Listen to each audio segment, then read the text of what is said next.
Okay, so the instruction was we have to bring in 2 additional columns between the date and particulars and also after amount. Somebody is telling me that I should introduce the year column. So I told you that this one here, you are supposed to use months. And I was very specific that we are going to use months in words. So we are going to use months and use it in words. So which formula are we going to use to help us get the months in words? Which formula are we going to use to help us get the months in words? Which formula are we going to use to help us get the months in words? Remember, this is a recap of what we covered yesterday. So I expect most of you to do the talking as I follow what you say. Which formula am I going to use? Months in words. Let me see what somebody is telling me. I'm going to use the text function. Okay. Insert column for year and mapping column. So that column for year, we are going to use months, and the additional next to amount is mapping column. So let me follow that. We have mapping and also we have months. So somebody is also telling me that the formula which I am supposed to use to get the months in words is text function is equal to text. Click my tab button, pick the value, which is the date. Pick the value, which is the date. Then the next thing that I'm supposed to do is to now format it. Put comma, then my M, quotation mark, then put letter M 4 times to represent month. Then I close my bracket. If I do that, I will be able to get the months in words. Then I autofill. Having done that, what was our next step? What was the next thing that we did after inserting the months in the month column? What was the next thing that we did? Filters. Okay, we are supposed to insert filters. What was the shortcut which we used yesterday to insert the filters? What was the shortcut which we used yesterday to insert the filters? You simply hold Alt A T. Simply hold Alt T, having highlighted the titles. You simply hold Alt A T, and you've already inserted the filters. Having done that, next step. Somebody can recall what we did. Having filtered the titles, what are we supposed to do?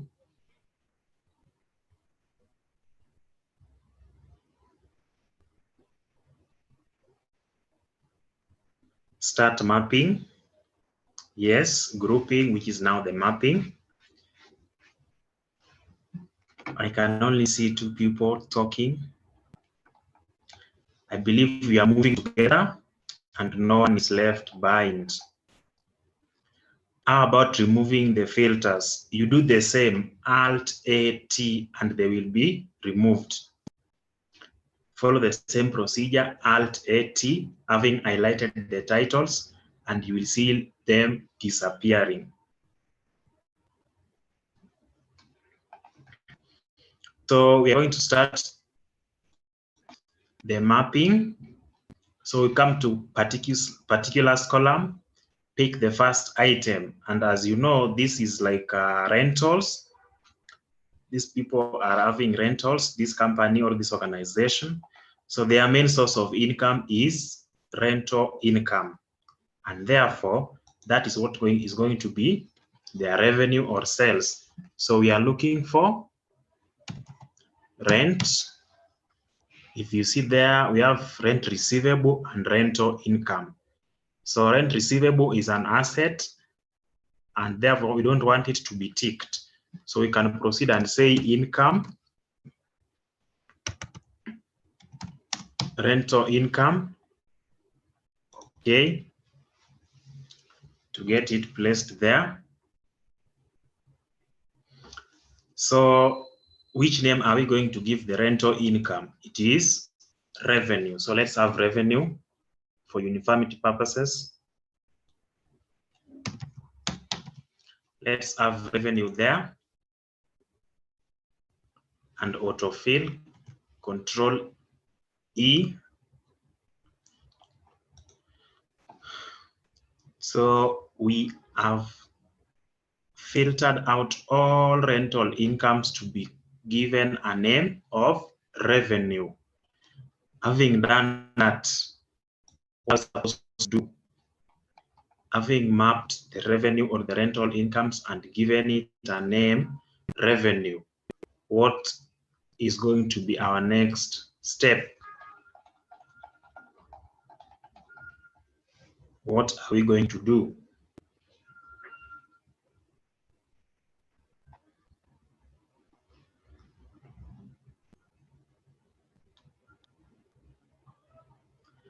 So mapping for revenues, you move to particulars column and click the filter that you inserted. Then it will give you a list of the items we are supposed to, or that are appearing in that column. Then in the search space, you type rental income, and all rental incomes will be ticked. Then you say, okay. If you do that, you will find that it is only rental incomes that have been filtered out for you. And therefore, in the mapping column, all those rental incomes are the revenue of that business. Having done that, you have already taken care of rental income as revenue. Your next move is to go back to the same particulars column. In the search space, our next item,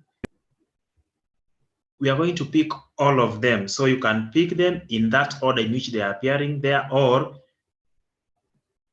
whichever format you are going to follow, but you should ensure that at the end of the day, you've been able to map everything that you have in column C. So the next item that you are going to map here, let's see, we have long-term loan, we have interest expense, operating expenses. So let's pick operating expense.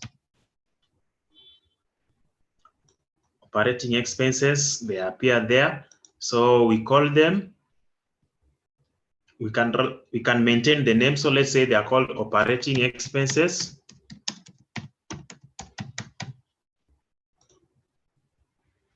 So when you flash field revenue in our first step, the moment you type the first item of operating expenses, it automatically fills all of them. So having done that, move to the next item, which if I can see there, I have cash. It is only an item that has been ticked. I will call it, I will maintain the name, cash. I'm done with that. Move back to column C, pick corporate tax, call it taxes. It is already taken care of. Look for, I've been able to see debentures. Maintain the name, debentures. I believe we are moving together and not left behind.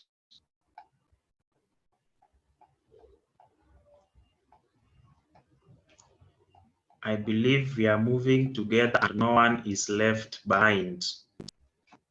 Is that so?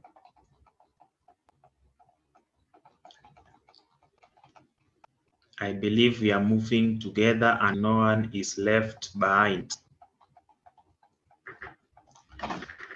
That's good. So I've been able to pick the benches, move back again. I'm also able to see depreciation. So there's something that I did there intentionally. I have depreciation and I also have depreciation expense. The two have been ticked. So the difference is the same. Depreciation expense and depreciations are the same thing. So if the two have been ticked, I simply click OK, and all of them will be filtered there. So I want to use depreciation.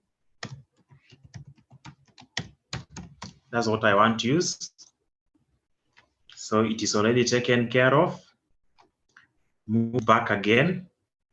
I'm able to see interest expense. Interest expense, we just call it interest expense.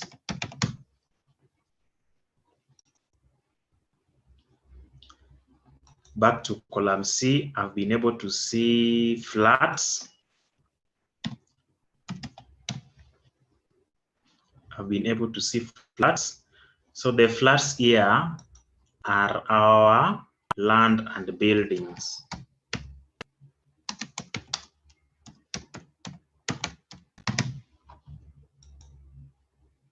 The flats here are our land and buildings. That's what we are going to use in the balance sheet. I've been able to see long-term loan. Long-term loan, we can maintain the name.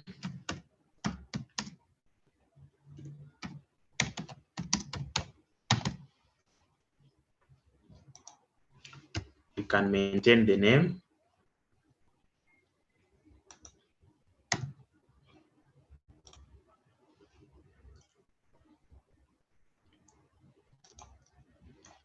I'm also able to see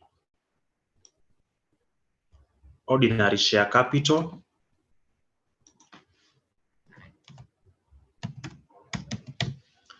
Ordinary share capital.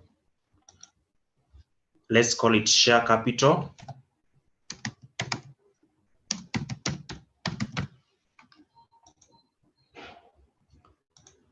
I'm also able to see rent receivable and trade payables. So rent receivable,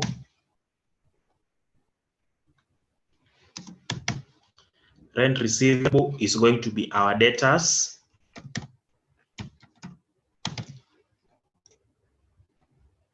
Rent receivable is going to be our debtors.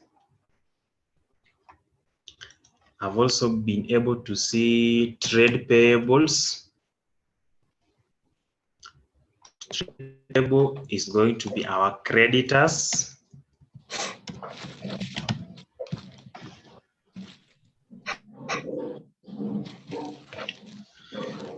Unless there's a question before we proceed.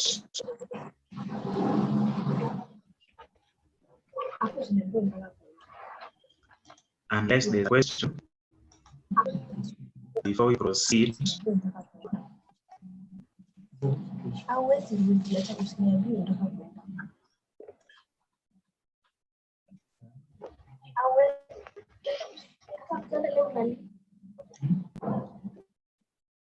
It could be flashed.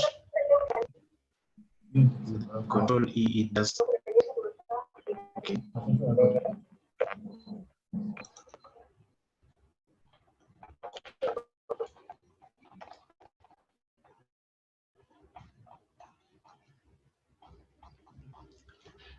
Okay, what is our cost of sale?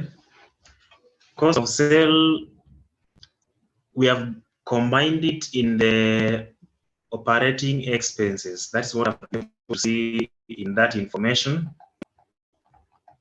We have operating expenses. It has been combined there.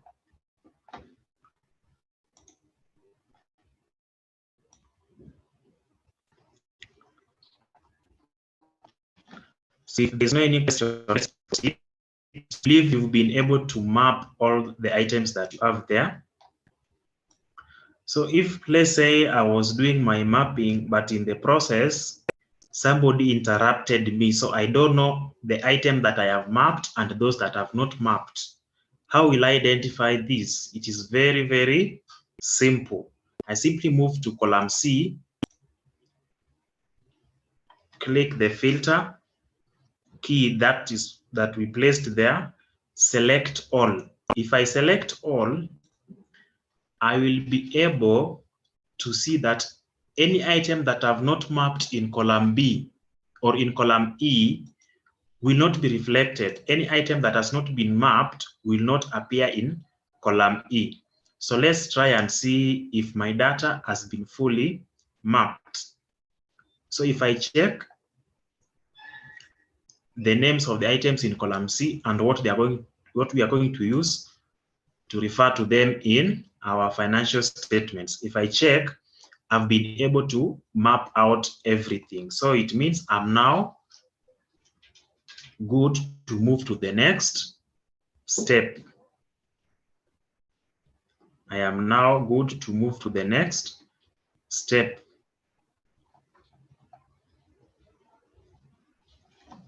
So before we move to the other stage, is there anyone who is having a question concerning mapping?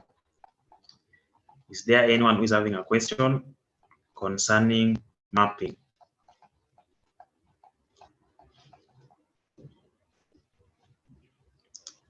Hapo kwa month, you missed the formula. In the month, I think we covered it extensively yesterday. The formula that we are supposed to use, or what we used yesterday, is called text function. So how are you going to apply the text function? Simply activate your cell, then you say text, close the bracket. It will need you to provide the value. That value is the date in column A. The value which is required there is the date in column A. After value, you are expected now to format it in words. So for us to use the month in words, we are going to have our quotation, then type letter M 4 times. Close that quotation mark and you close your bracket. If you use this function, you will be able to get the months in words. If you use that function, you will be able to get the months in words.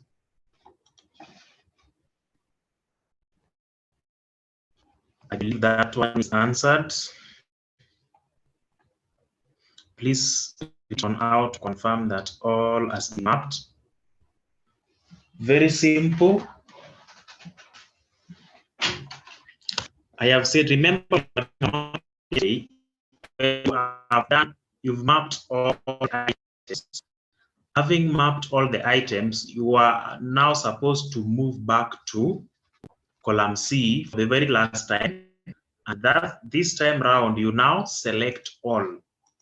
So when you select all, you will now be reflecting all the items that are in column C. You want to make them visible. You don't want to filter out any of them.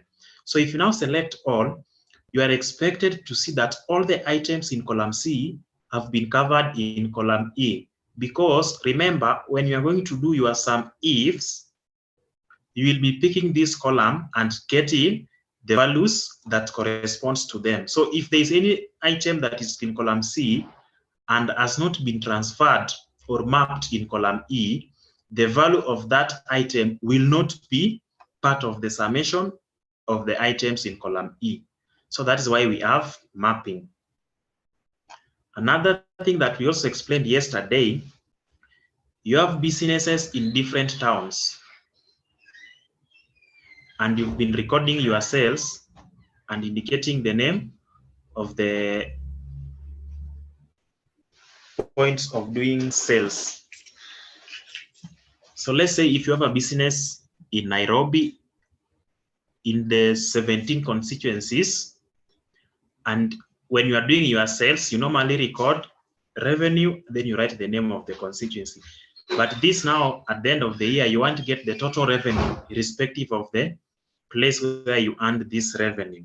So in that, the mapping will help you to do away with the point of sale.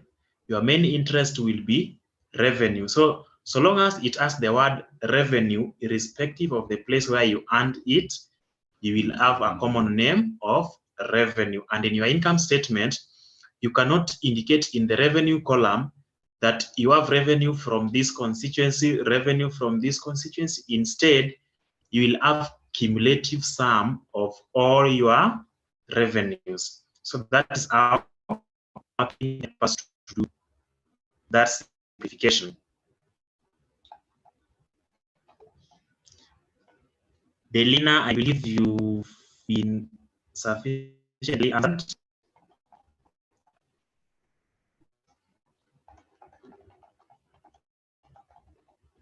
Okay, so let's now proceed. Having done all that, we are now supposed to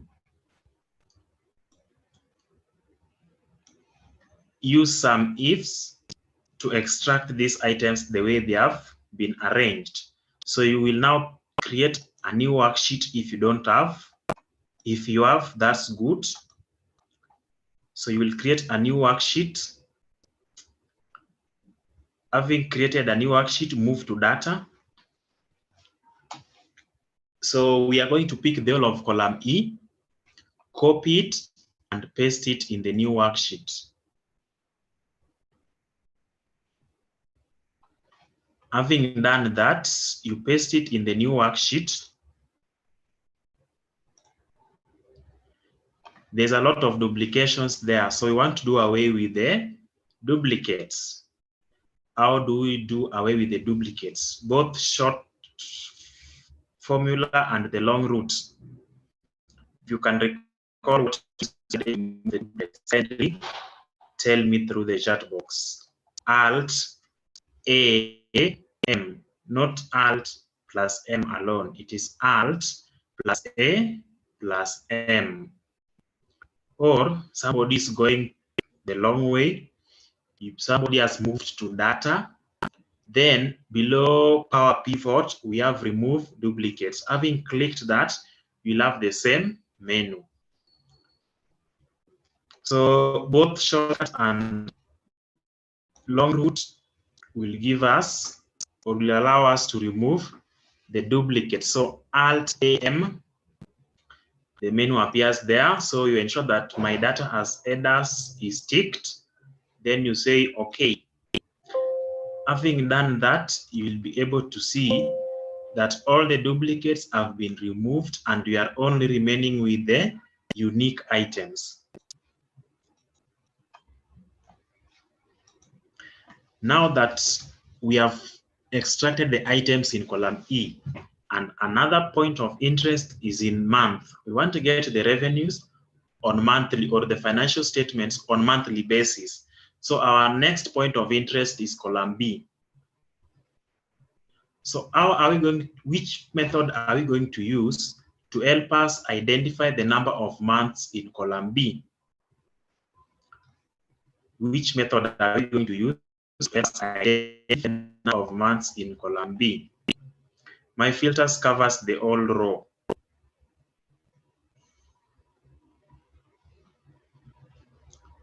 My filters covers the whole row.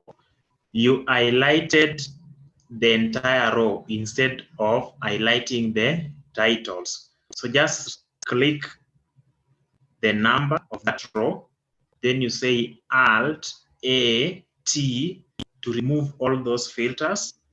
Then you move back again, highlight only the titles, Alt A T.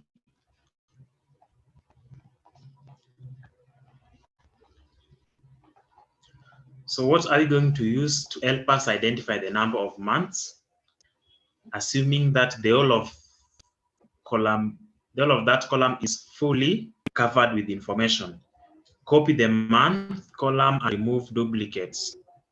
When I copy the month column, this is what I'm getting.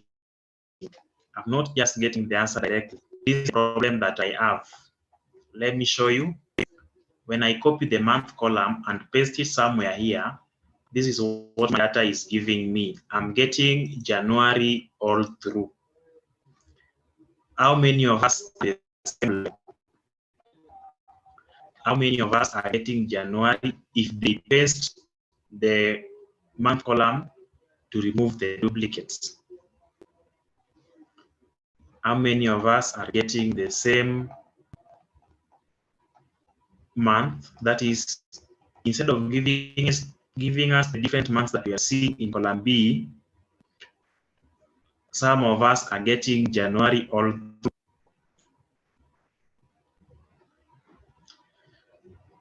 I would like someone to go ahead and tell us what we have not done, which is making us to get January all through. Which step have we skipped? Which step have we skipped? Which is not helping us to get the months as they should be? We remove filter? No. Filter has nothing to do with that. Locking? No. Lock the column? No. Okay, you can lock the formula. That's a good idea. Paste special. Paste without formula. Okay, I can see those who are now able to see what we are missing. So when I was copying, I copied the formula, and if I highlight, it is referring to this empty cell or column instead of referring to column A. Therefore, this is what I need to do. So some people have told me, I've been able to see those who are doing practice when we say you go through the videos. Somebody's telling me that I lock the cell, and this is what they are referring to. When I was setting my formula in this column, I referred to column A. That is where we have A2. So for me not to change away from column A, I need to lock that column, and therefore I should place a $ before letter A. So if I do that and enter, this time around, if I copy and paste it normally the way we've been copying other ones without copying special, I will be able to get the actual months that are appearing in column B. Why is it now not giving us January all through? Let me edit and you see what is going on. If I edit, it is still referring to column A. So it means when I was setting my formula, I locked column A, that is A2. So even if I move to column N and copy the same, I will be able to get the same answer because I have locked that my formula will always refer to column A. That is step 1, which we did not cover yesterday, but good people who are doing research have been able to identify that. Another method is to copy the whole of that column B. And when you are now going to paste it, you just don't paste it the normal way. Instead, you go down there and say, we want to paste values. So when I take that, I will have my months reflected there. So either of the two methods will work out for you. Having done that, we now move again to the same step that we followed when we extracted the mapping column. So I move to data, then remove duplicates, or Alt-A-M. My data as headers. Let me say OK. So with that, I'll be able to see that I only have 4 months in my data. And that will now make my work to be easier by now coming to column B and saying that I have January, February, up to April. So I have January, February, March, and April. So are we all together up to that point? Are we all together up to that point?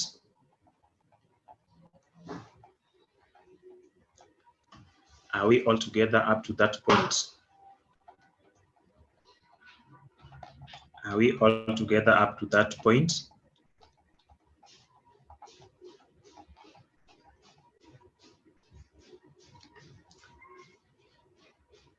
Are we all together up to that point?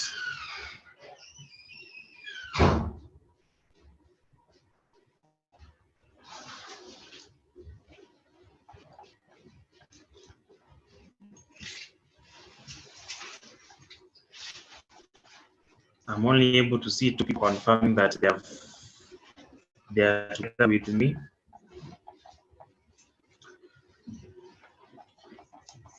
Are we together up to that point?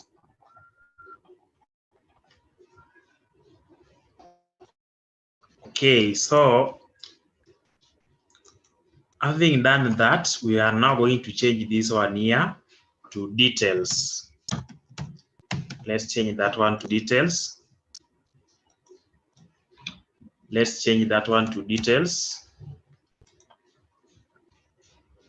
And now our next step is to now get the total. We want to get the total revenue, but in the month of January. Total revenue, but in the month of February, not just total revenue. So we have conditions that we have to meet. Now, my next question is, how many conditions do we have here? How many conditions do we have here?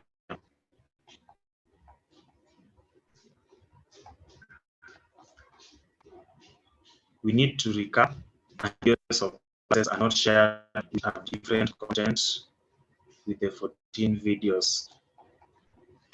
The same files are the ones that we've been using. So I would encourage you to make a lot of effort to attend the classes for you to benefit a lot. When we do it here like this, if you have any question, we'll be able to respond immediately and even get some ideas from your fellows who might have other options. So don't restrict yourself to videos alone. Don't restrict yourself to videos alone.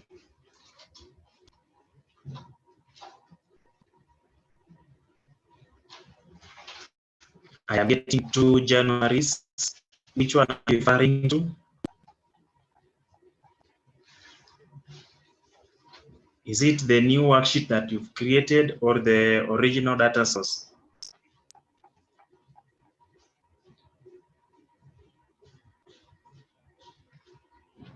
When filtering the months, you are getting 2 Januaries because you said it has headers. So the 1st January was picked as a title. The 1st January was picked as a title.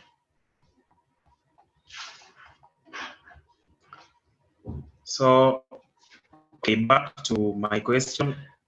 Which formula or how many conditions do we have that we have to make the total revenue amount? How many conditions are we supposed to meet here?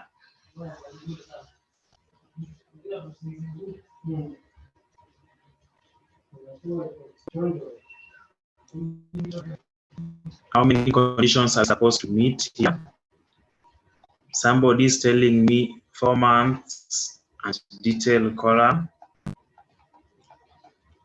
Okay, why do you group depreciation and depreciation expense together, yet they have different treatment? Depreciation expense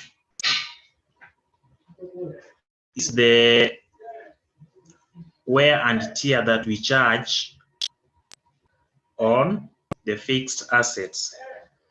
depreciation expenses or depreciation is also the same thing. Remember, it is not provision for depreciation or accumulated depreciation. Provision for depreciation is depreciations that have been charged in previous years and now have cumulative amount. So depreciation and depreciation expense are the same thing. Somebody said you have 12 conditions. No. We want to get the amount. And if you can see, the amount must be of a given item. And the amount must be of a given month. So how many conditions do we have? We only have 2 conditions. Our first condition is it must be of this month. Our second condition, it must be of a given item. So those are the conditions that we have. We only have those 2 conditions. So we are going to start. So activate your cell, then you say some ifs.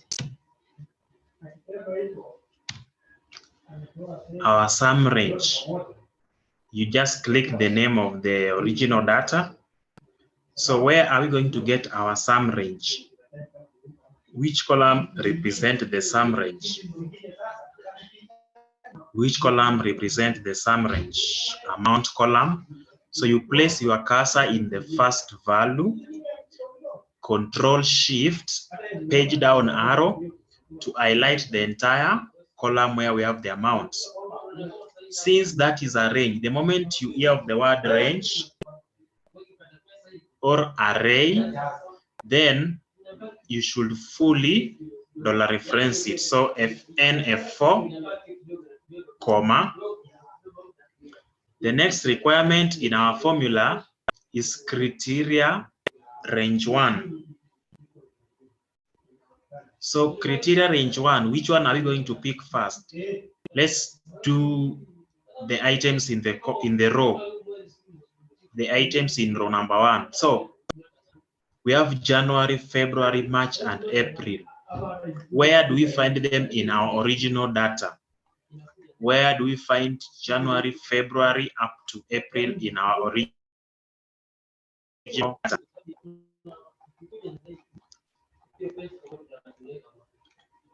We are getting it in month column.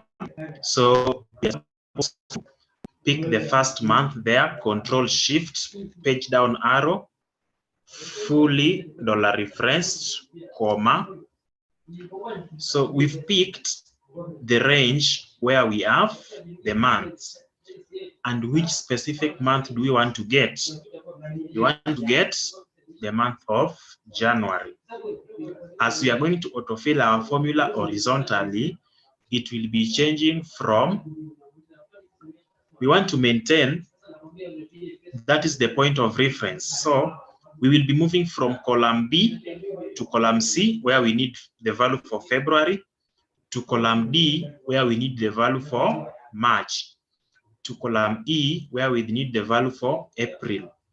So in that horizontal movement, which item are these months returning? Are they returning column or row? Are they returning column or row? From January to April, are they sharing the same column or the same row?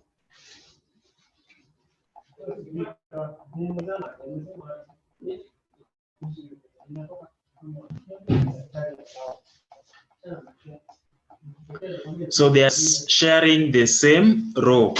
And the moment you see that they are sharing the same row, but they're not sharing the same column, then that is the point of reference. We must stick to it.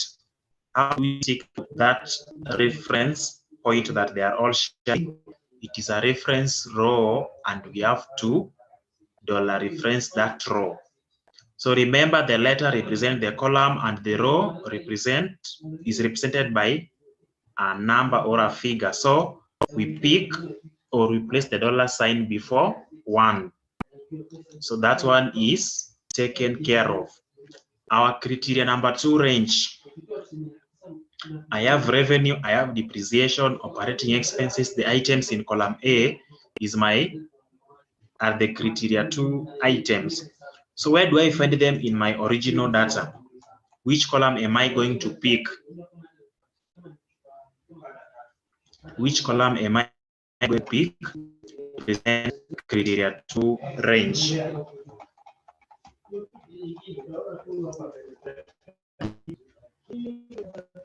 Mapping column. Someone is also saying column C. Let me see what column C has.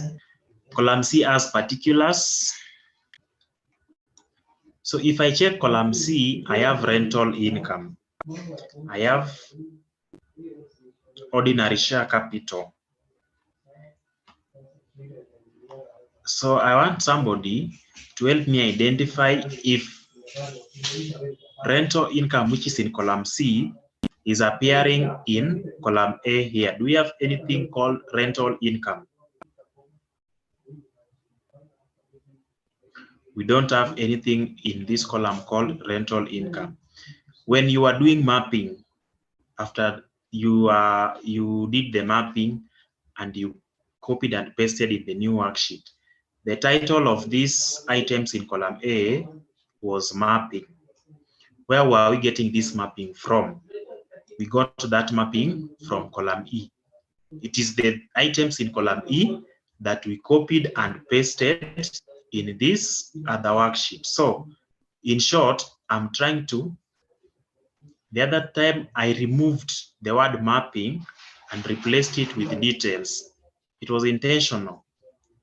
When you replace it with details, when I could have left mapping here, it was very easy for you to say, we are going to pick mapping column. But when I removed it, some of you are now saying column C, which is not wrong. But remember, the items that we have in the new worksheet are those that are from column E. So our criteria 2 range is the mapping column. So place your cursor there, Control Shift, page down arrow, Fn, F4 to fully dollar reference that criteria range 2. Having inserted that, we now need criteria 2 itself. We place our cursor here. So when we have our formula here, you want to see what revenue as, you want to see what depreciation as, operating expenses, interest expenses. As I am mentioning those things, are they sharing the same column or the same row? As I am mentioning revenue, depreciation, operating expenses, the same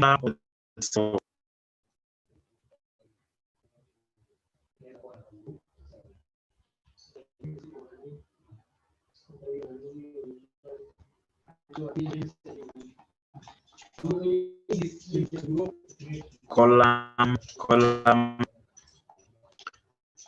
So since they are sharing the same column, which is column A, we are going to dollar reference our column, and therefore place a dollar sign before A. Dollar sign before A to dollar reference your column.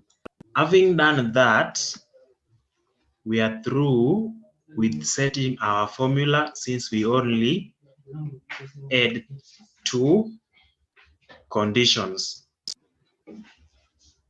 So I believe all of us are having the same formula, and now we want to autofill and get the values.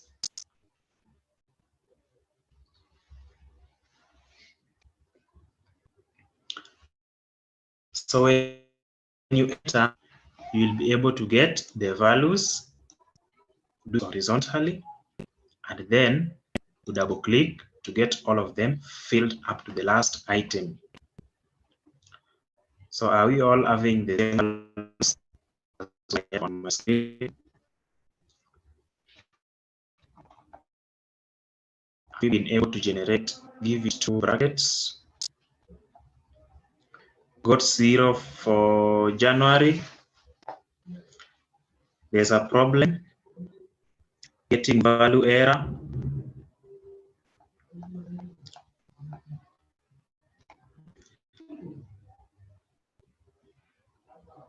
Got 0 for March and April.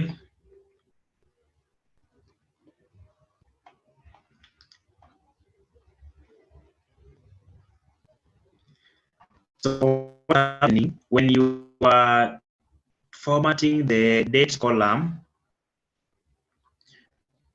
When you are formatting the date column, if you have problem with February, March, and April, then it means you did not correctly lock the reference columns and rows. That is why we are getting zeros. So as you are autofilling your formula horizontally or vertically, it is moving away from the reference point. So you are getting zeros.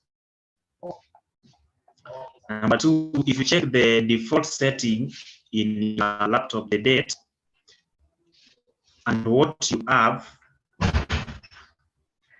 you will find that it is month that is coming first, date, then year. So when you rectify the error in the date, it automatically picked the month first and change it to date, and the date was now taken to be the month. So in your month column, there are some that are having errors. I believe that also could be another source of the problem which you have.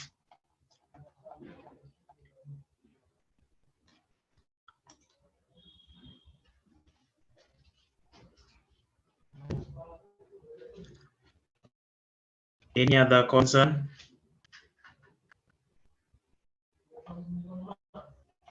Any other concern?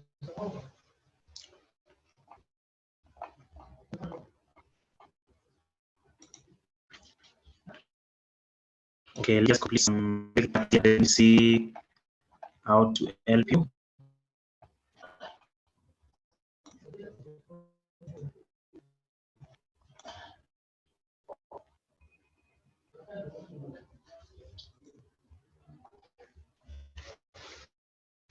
First one, getting zero, that might be the problem.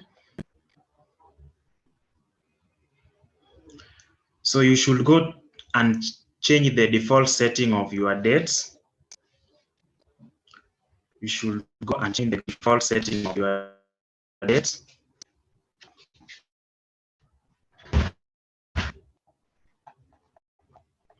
I'm going to show you how to do that.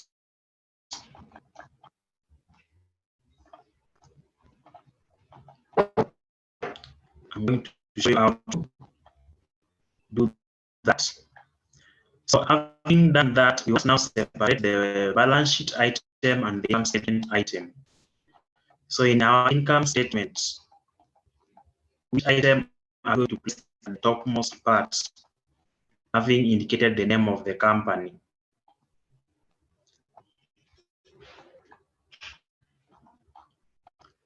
Which item are we going to place at the topmost part, having indicated the name of the company?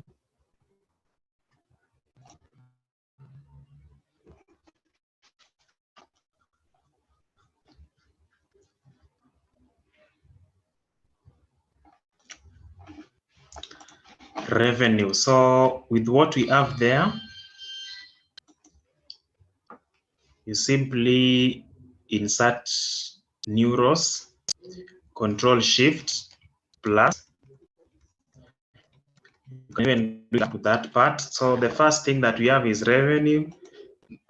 Then we did not have cost of goods sold. Instead, it was combined to be part of operating expenses. So just type operating expenses and I will show you what to do.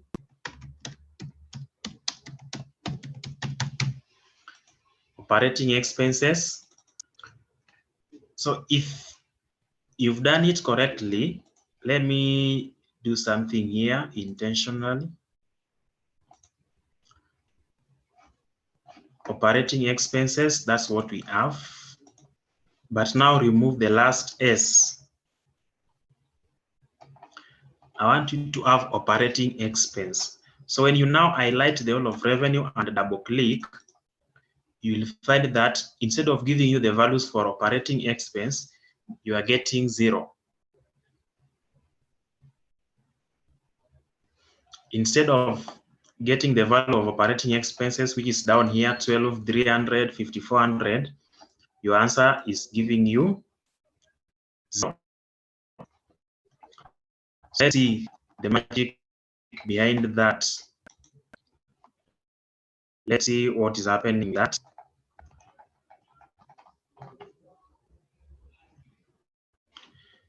Let's come to our operating expense and add that S which we have just removed. Let's add letter S.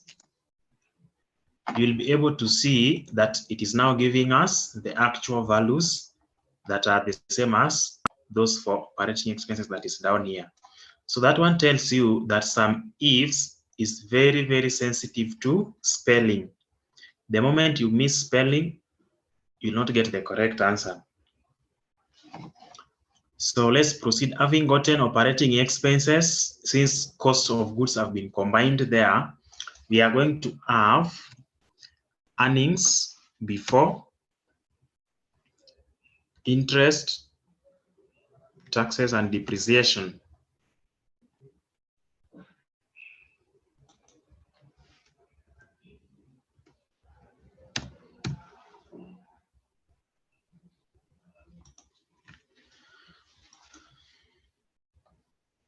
So we are going to have that. Then below it, we are now going to have our depreciation.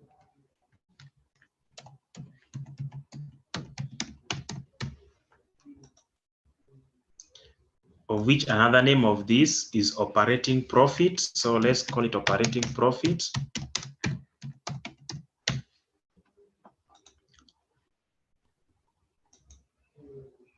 Deduct your depreciation. So we used the name of the word depreciation, not depreciation expense. So it is very simple. Another way of getting the value of depreciation, having typed the name correctly, is this. Just pick any of these items that have the formula, the sum if formula, even this last one. Then you copy it and paste it in front of depreciation here. You'll be able to get the value for depreciation. Are we together? Are we together?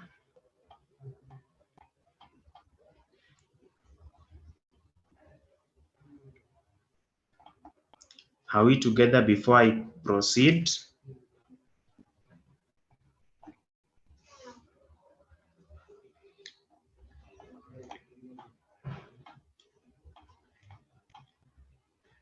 We are using some ifs, not some if.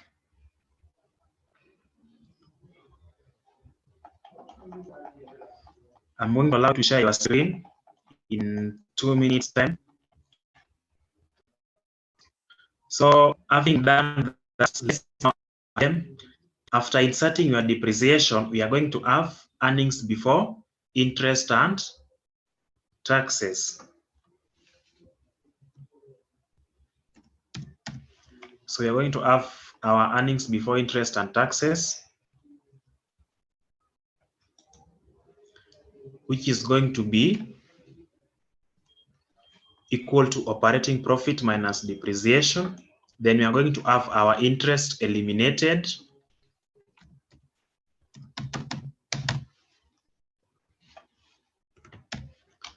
And in our statement, we had interest expenses. We had interest expense, that is what we have there. After interest expense, we are going to have earnings before taxes. Then below that, we now deduct taxes.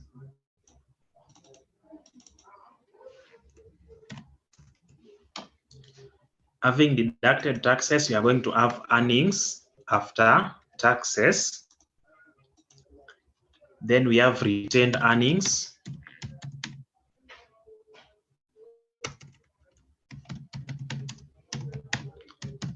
Retained earnings brought down. And then we have retained.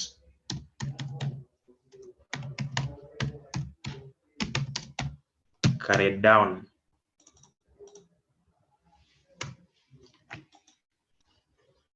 So let's insert those and see how they work.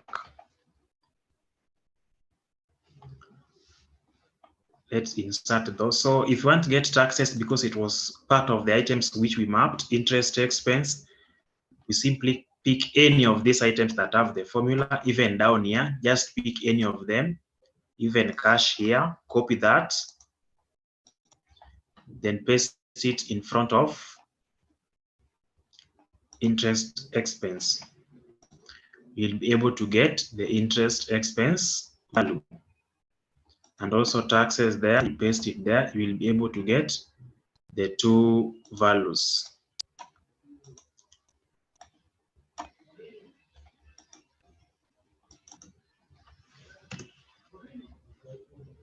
So I believe you've all done that. So you're going to get operating profit, which is equal to revenue minus operating expense. This one is addition and subtraction. So that one I think is basic. Even if I move at a higher speed, you will still be good to go. So operating profit minus depreciation will give us EBIT. Then we take EBIT minus interest to give us earnings before taxes. When we deduct taxes, we are now going to get earnings after taxes or profit for the year. So let's mark these ones here, Alt Control. Then you highlight those items which are representing the summations or the net amounts. Then you say Control B. So we'll be able to get the values in bold. Are we at the same point?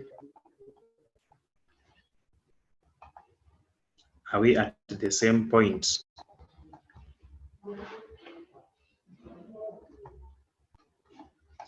Are we at the same point?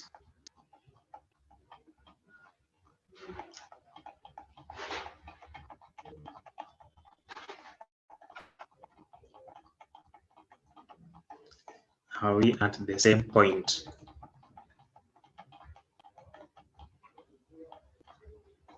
Only two people are with me. I know all about the rest. How do we correct the date? To correct the date, you must change the default setting of your laptop. And before you change the default setting, you need to go back to the original date format. That is, whatever was separating your dates, the dots, you'll take them back. Having taken them back, we change the default setting in your laptop, and then you now proceed with the current procedure.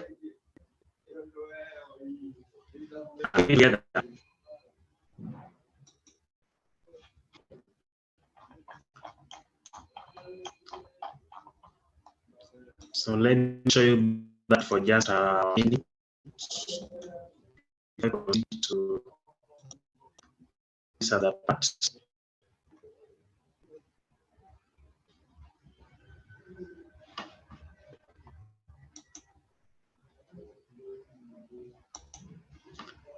This is what you need to do.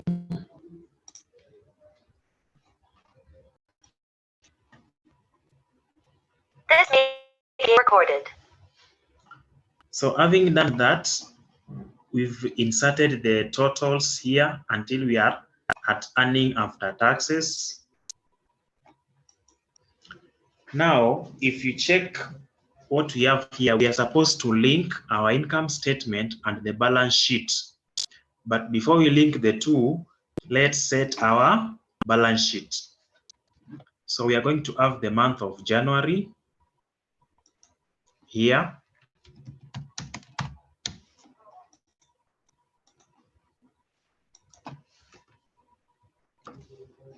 Let's have the month of January there,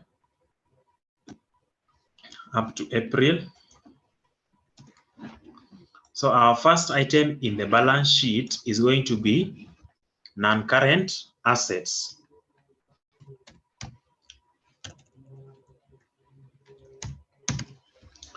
So our non-current asset, here we only add one, which is land and buildings. So we have land and buildings.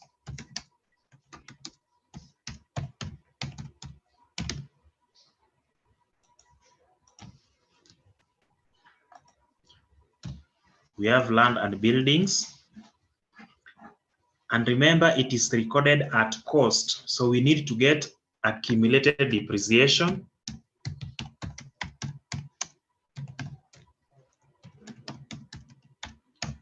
We need to get accumulated depreciation so that we can have the net book value.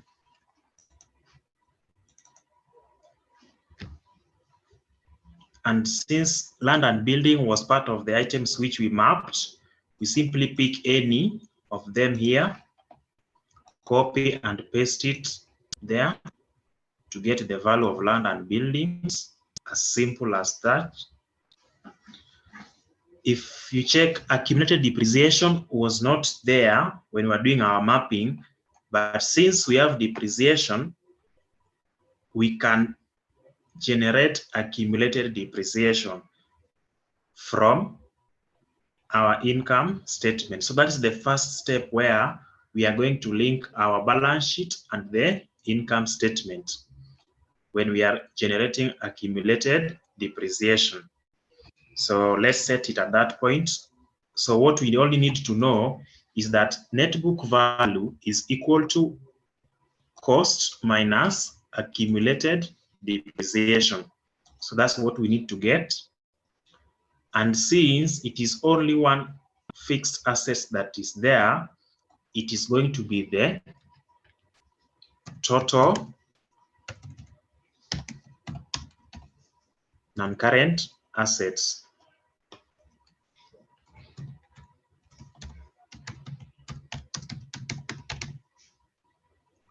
Total non-current assets is the same as net book value because we only have that single asset. So you simply say alt equal and pick the all of that value. So this one here will be in bold. After non-current assets, we will have our current assets.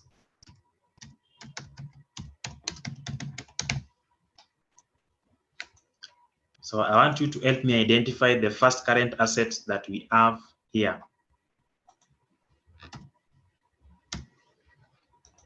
The first current assets that we have, or the current assets that we have in our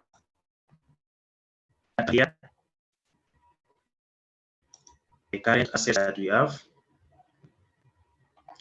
cash, debtors, any other?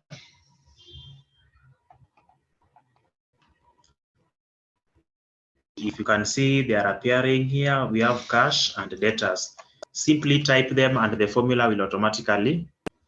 So we have cash, then we have debtors. The moment you replace that depreciation with the debtors, the value changes because it was already set there. So when we bring in the formula there, we will also get the value of cash. And I believe they are the same. So when we add the two, we will be able to get total current assets.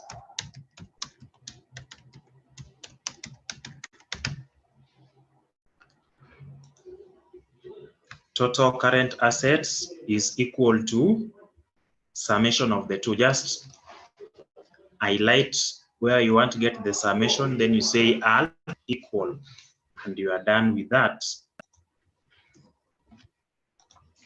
After total current assets, we are now going to have total assets.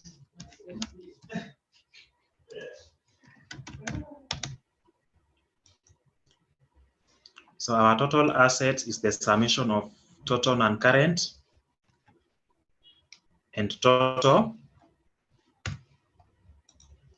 current assets.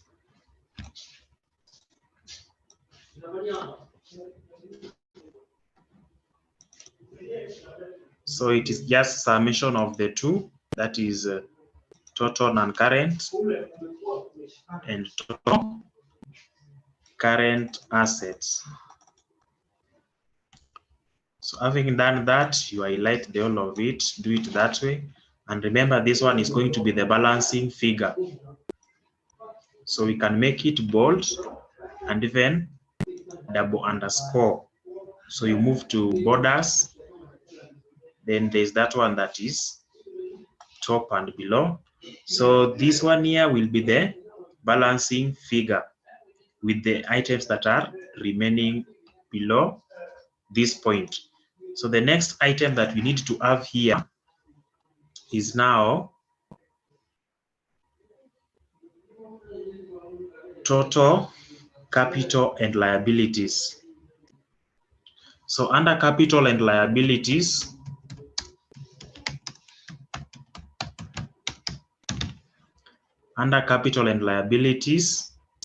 the first thing that you're supposed to have here is, the first item that you're supposed to have here is share capital, which is this. Just copy the name and you'll be able to see it, giving you the exact values for the share capital.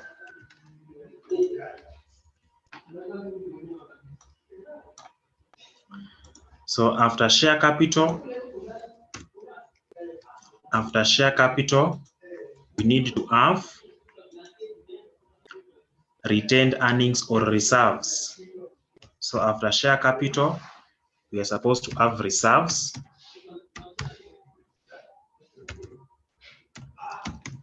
After share capital, we are supposed to have reserves.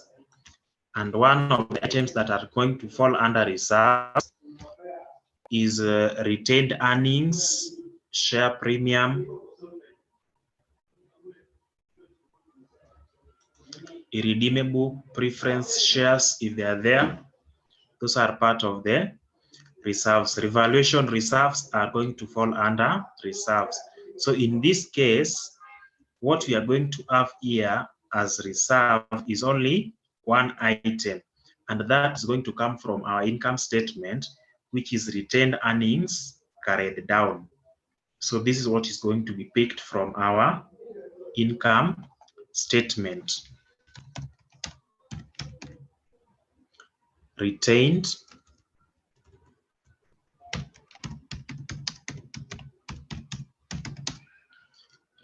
earnings carried down is what we are going to bring here. Then we say equal to the value which is going to be under retained earnings carried down.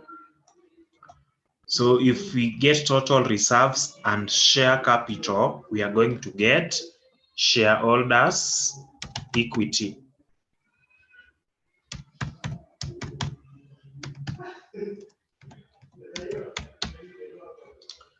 So we are going to get shareholders' equity, which is summation of the two. So alt equal, then extend it to pick the whole of that. You enter. So when we get that, that's the shareholders' equity, which is also going to be part of the summations, which we are going to use. After that, we are now supposed to bring in the liabilities, of which our first liability is long-term liabilities.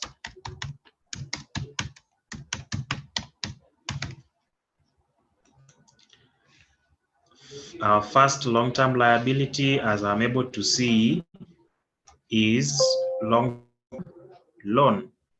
So we have long-term loan here. Just copy the name and bring it here. You will be able to get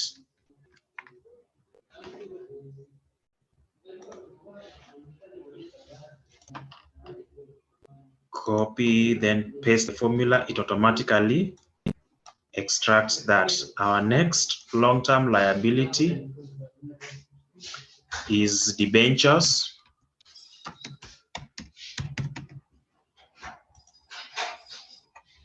There are only those two. Then we say total long-term liabilities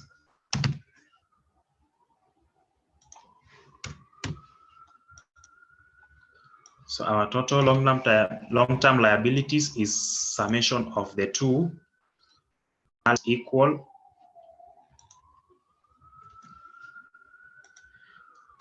below it. We are now going to have current liabilities.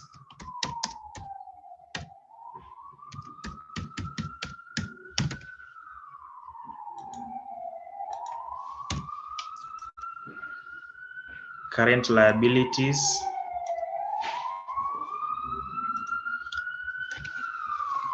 kindly mention the current liabilities that we have in our data. So in this case, we do not have accumulated depreciation. We don't have it, yes, but we are going to generate it. Current liabilities that are here.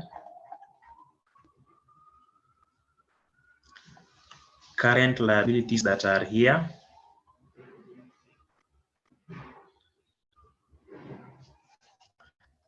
I can see somebody's mentioning creditors. Okay.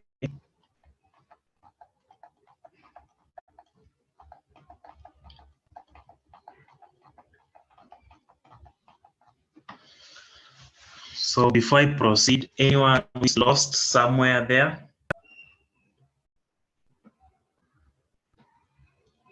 Anyone who is lost? Asset, are we together?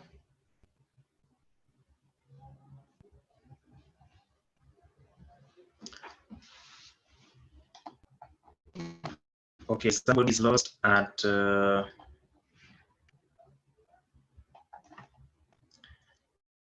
shareholders equity. Shareholders equity, we add share capital, which we got when we did the sum if and mapping. That is already there. Then we are supposed to get retained earnings or profits to add. Whatever you are trying to do here is simply the function of balance sheet, that is assets is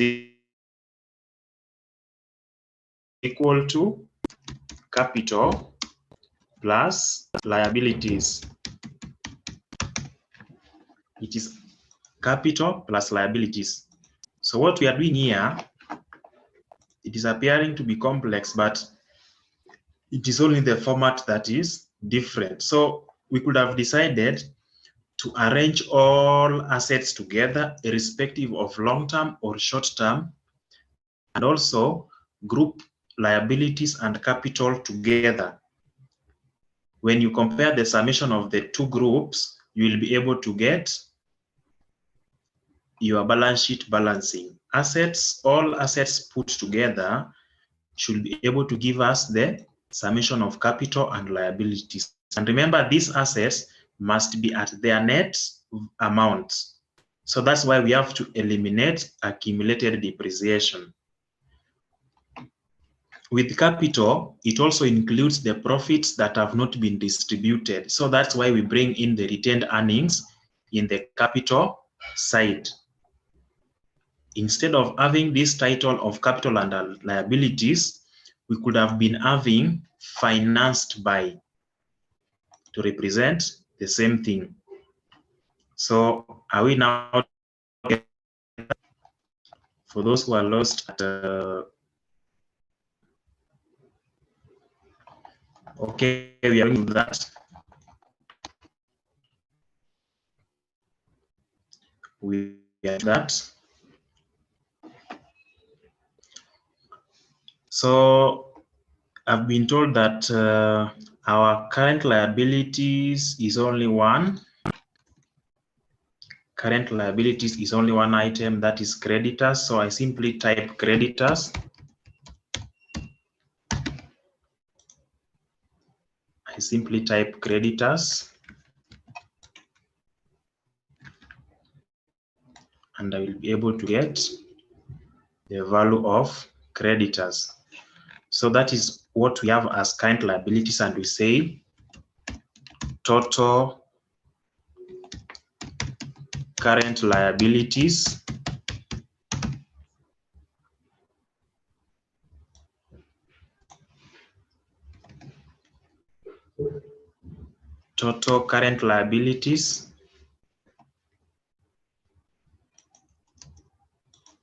that was what we have as total current liabilities.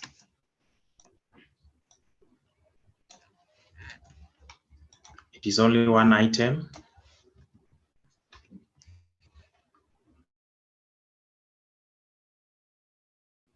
So highlight where we want to get the totals here, then you hold Alt equal. So total liabilities.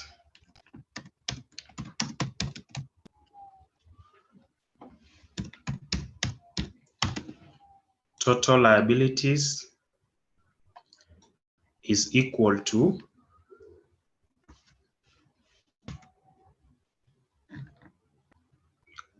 total liabilities is equal to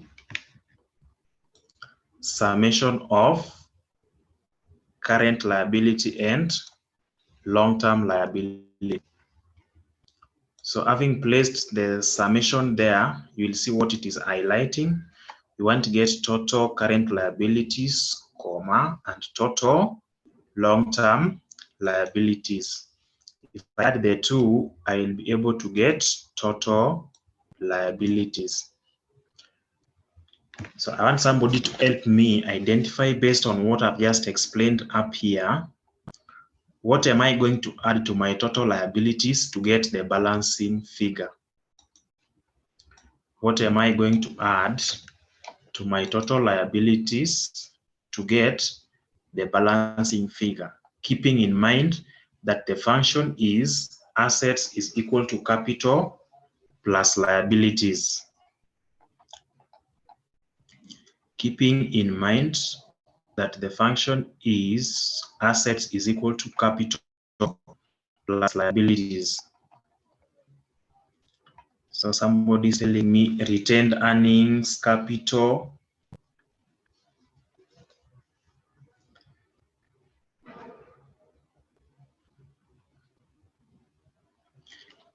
Okay, I'm also able to see shareholders' equity. So what you need to do, if you check here, we are supposed to get capital. When you add capital to liabilities, then we will be able to get the same value as total assets. And in the capital and liabilities part here, capital consists of share capital and all other reserves. So when you add share capital plus retained earnings, you will be able to get shareholders' equity.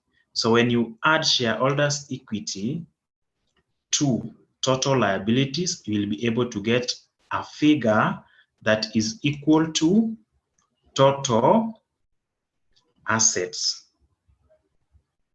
And therefore, our total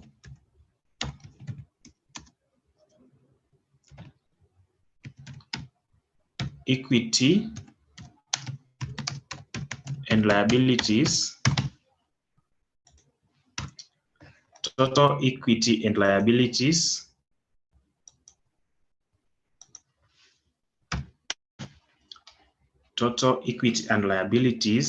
is equal to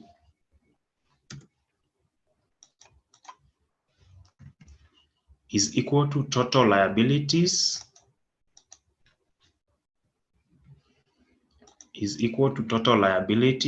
and shareholders' equity. So having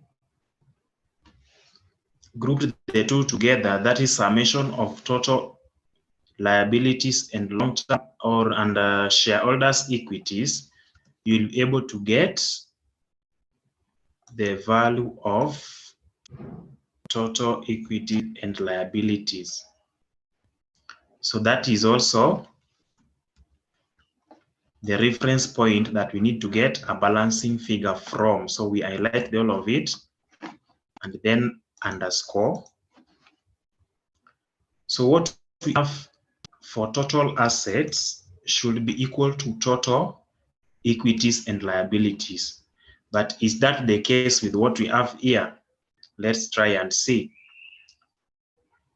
If we take total assets, subtract total equities and liabilities, we expect to get 0. But if you check what I have here, we don't have 0. So it confirms that our balance sheet is not balancing. It confirms that our balance sheet is not balancing. So is there someone who can tell us the items that are missing in our balance sheet to make it balance? Is there someone who can tell us the items that are missing in our balance sheet to make it balance?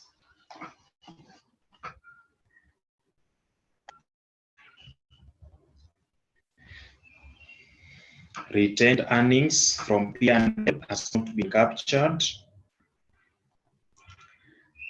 Accumulated depreciation is not subtracted.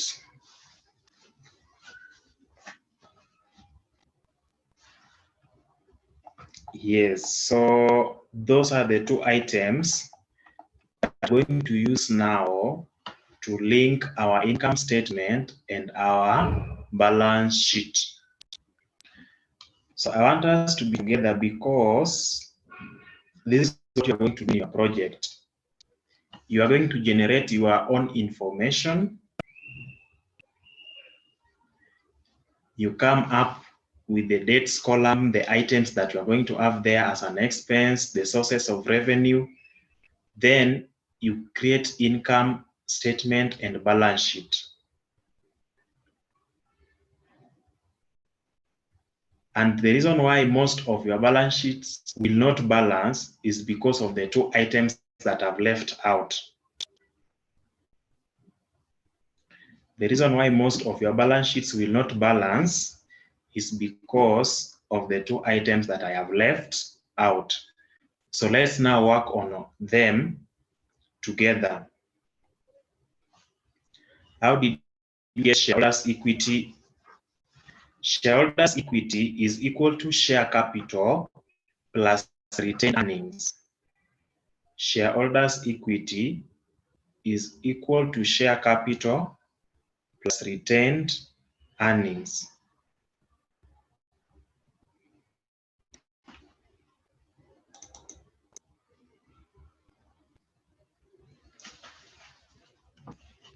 So if you check it, my formula, it is giving us the summation of all the items in that range, but it should be shareholders' equity for that specific month plus the retained earnings or reserves. So the answer is equal to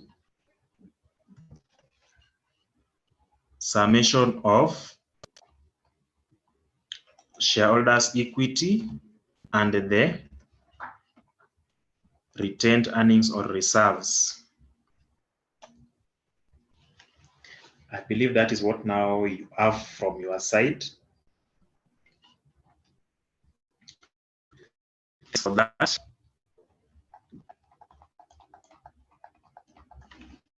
so let's work on those two items just left out intentionally.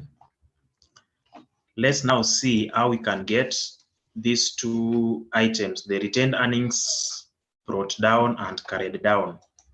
So retained earnings brought down, is that profit that was left in the business, not distributed, not used. If you've paid all expenses, you've paid your taxes, and you've remained with some amount, even after paying the shareholders, and this amount has been retained in the business, then we call it retained earnings. So in the previous month, were we having retained earnings? Were we having retained earnings in the previous month? That is December 2020. Were we having any retained earnings from our original information? Were we having retained earnings in this information that is provided here? The answer is no.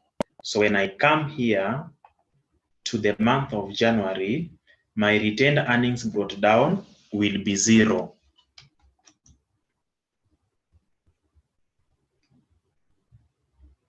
Because I did not have any from my original information here, then my retained earnings brought down will be 0. What about retained earnings carried down? Retained earnings carried down is now the remaining profit that has not been distributed.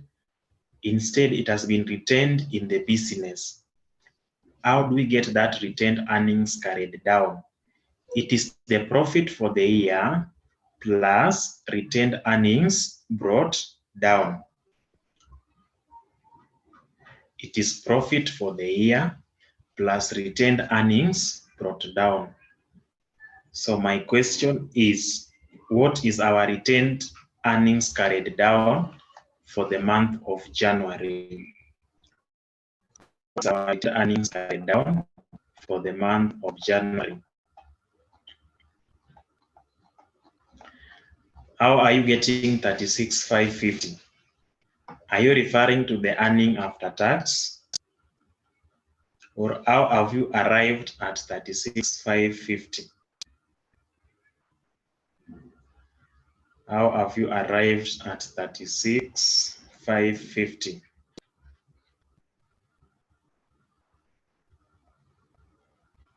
How have you arrived at 36,550? No, it is not earning after tax. No, the answer is correct, but it is not earning after tax.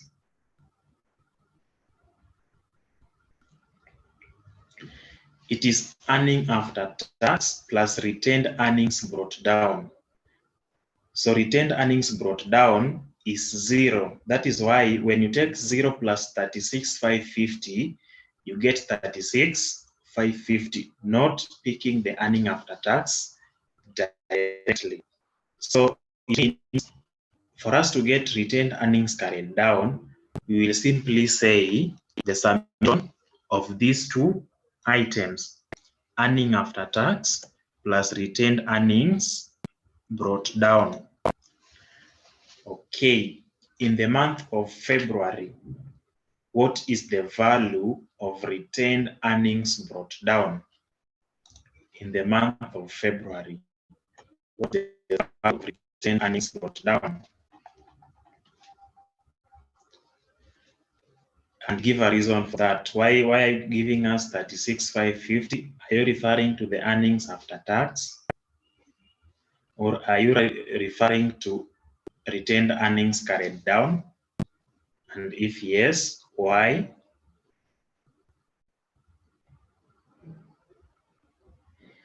Okay, it is the opening balance. That's good. Carried down from January. That's good.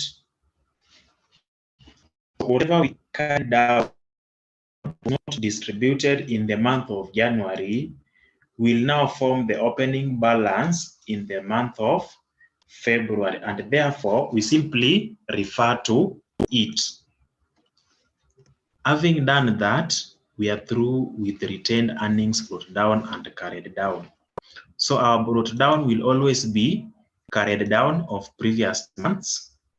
And that's why if we check for the month of April, it will be referring to carried down in the month of March. So if I do this, I'm seeing it is referring to this. And carried down is simply earning after taxes plus retained earnings brought down. So I simply autofill it to get the values, such that if I check here, it is giving me the summation of the two. Brought down for the month of March is carried down for the month of February. So that's what we have there. That one is complete. And therefore, if I now go to my balance sheet where I refer to the retained earnings carried down, I will be able to see these values appearing in my balance sheet. So if I check here, the same values have been picked from my income statement. So I've already linked my income statement and the balance sheet through retained earnings carried down. That is step number 1. Let's now move to the other item which we left out. Accumulated depreciation is gotten as a result of depreciation of previous years plus depreciation of the current year. It is depreciation of the previous years plus depreciation expense for the current year. So for the month of January, we are supposed to have accumulated depreciation from the month of December plus depreciation expense for the month of January.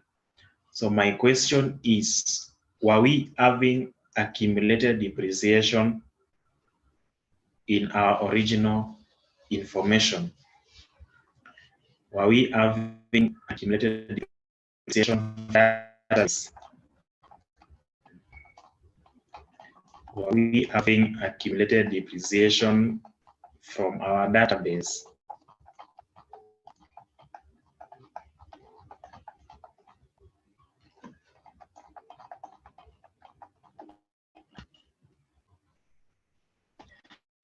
Were we having accumulated depreciation from our database?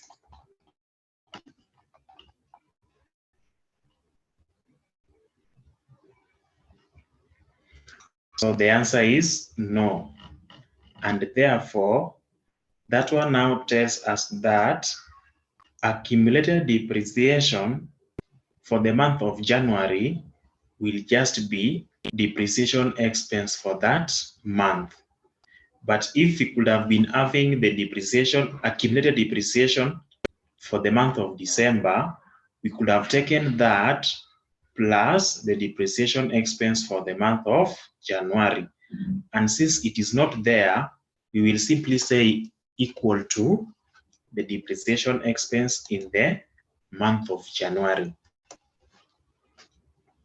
So we've taken care of that.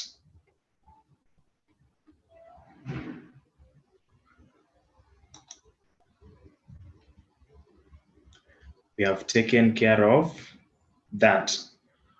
What about the month of February? What is going to be our accumulated depreciation? What's our accumulated depreciation? We are almost done. Don't worry about that. January and February. So, okay, another person. What is our accumulated depreciation for the month of February? What is our accumulated depreciation for the month of February?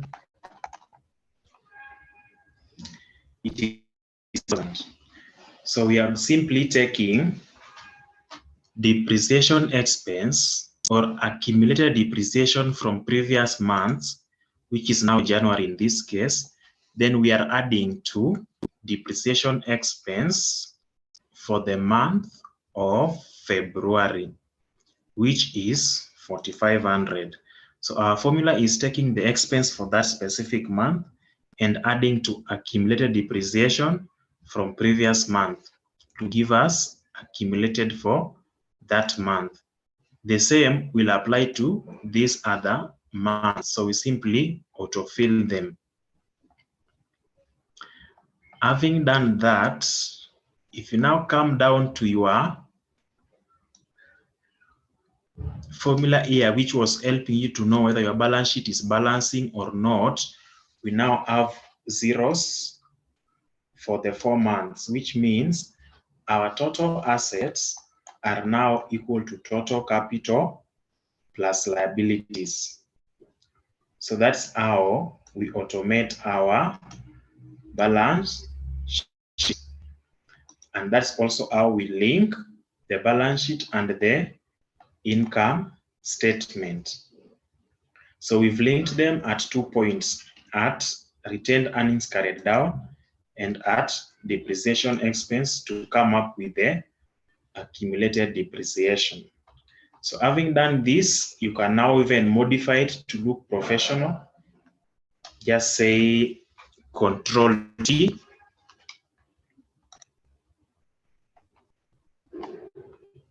You also come here, highlight the whole of this up to that part, then you say Control T.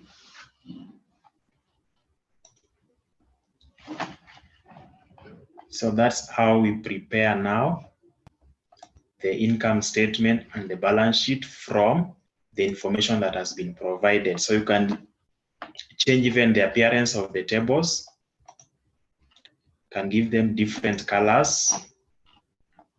Just click any part of that. Then if you look at the top here, we have design.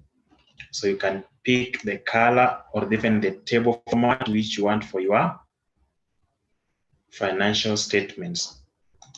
So that's what you do to prepare your automated income statement and balance sheet.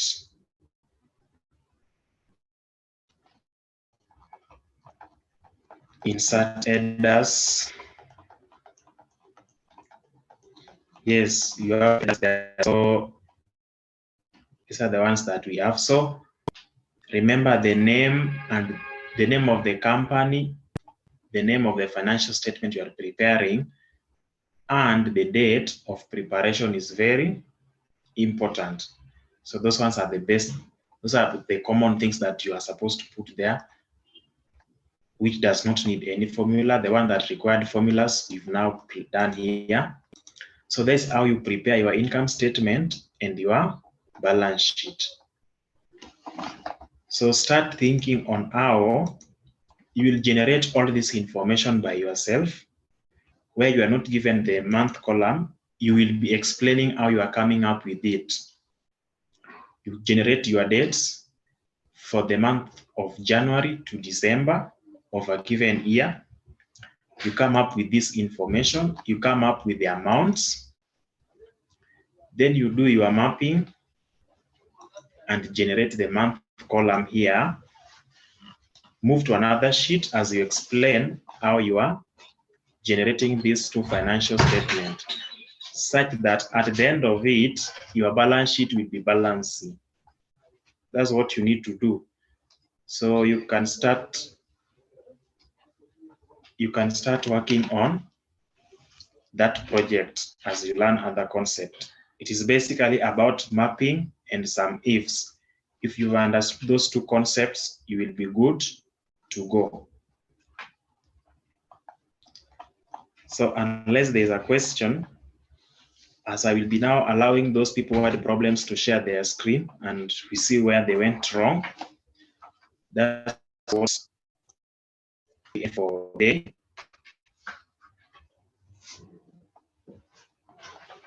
And the question that you'll be sharing your screen, then we are seeing where they went wrong.